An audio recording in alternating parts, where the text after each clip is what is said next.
What if the stranger you slowed down for already knew everything about you? Your name, where you'd been, the mistake you were about to make.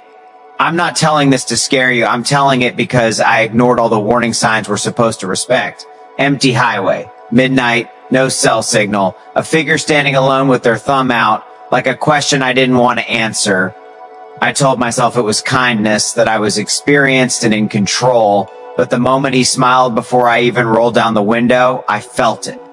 A chill creeping up my spine, cold certainty pressing into my chest. He said my name as though we were old friends. Not a question, not a guess, a statement. In that instant, the road stopped being a path forward and became a trap. If you're listening while driving, keep your doors locked, keep your mirrors clear, and if a stranger ever greets you by name before you've introduced yourself, don't slow down. Don't be polite. Don't look back. Some hitchhikers aren't trying to get somewhere. They're trying to go home with you.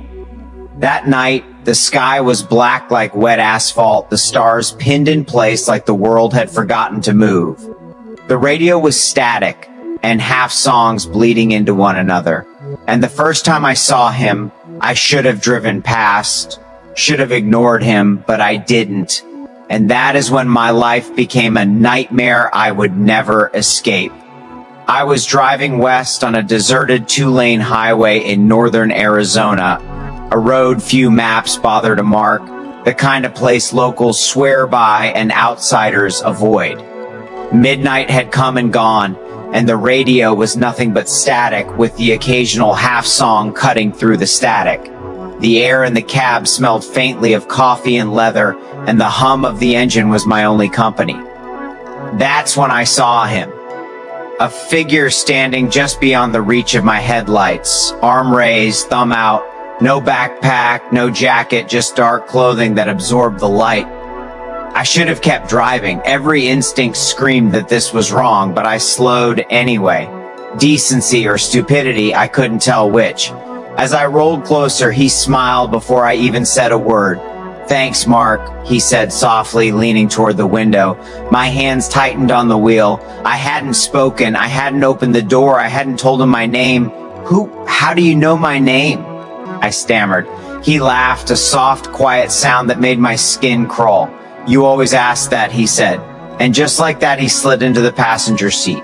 The door shut behind him with a finality that sounded heavier than it should have. The air inside the truck changed, not colder, but heavier, thicker.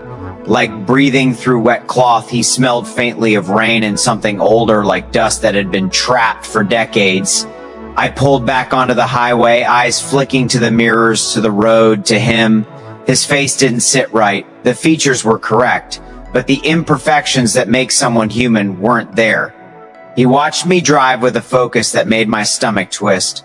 "Where are you headed?" I asked, though I barely wanted an answer.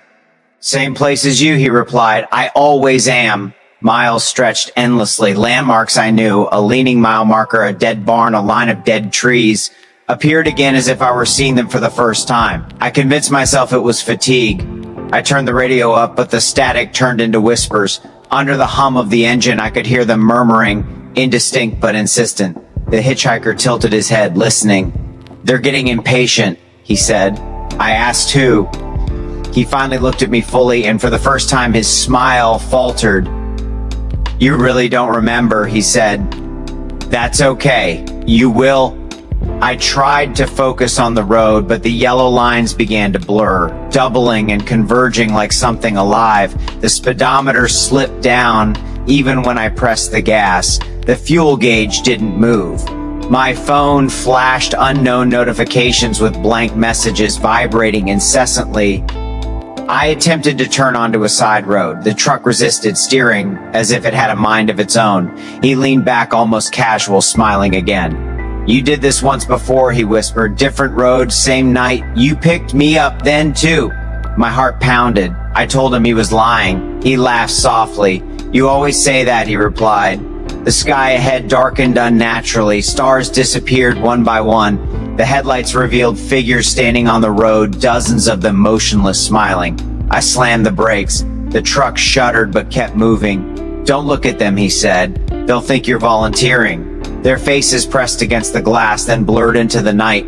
He closed his eyes, calm. "Almost there," he murmured. I screamed at him to get out, to leave me alone. He opened his eyes, and for a second, there was something almost human there. "I want what you promised," he said. A ride. All the way, the road dropped into darkness.